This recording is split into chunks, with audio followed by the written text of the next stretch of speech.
Breaking news from overnight. Police in Monroe have been working with Union County school officials and have identified more than 24 people who took part in a huge brawl during last week's football game between Monroe and Forest Hills High School. That fight prompted some changes for games starting today. We'll get to that in just a moment. But first, I want folks to take a look at this. This is the post we spotted on Facebook overnight. Monroe police said they've used social media and surveillance video to ID more than 25 people who are actively fighting. 8 are adults, 4 are Monroe High School students, 5 are students at Forest Hills High School, 5 are students from Anson County, and 4 were under will be charged and banned from Union County school events. Since that football game last Friday night between Monroe and Forest Hills, school officials and law enforcement have been working diligently to identify all the people involved in the fights during the game.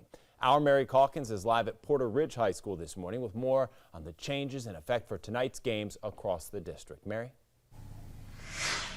Well, Alex, Superintendent Andrew Houlihan told us it was a series of events that led the district to roll out these new changes that are going into effect tonight. And that's going to include the game happening here at Porter Ridge versus Weddington High School. Now, I do want to get to some video of that game last Friday between Monroe and Forest Hills High School. Now, this, of course, was before that fight broke out. Superintendent Houlihan called this embarrassing and disappointing.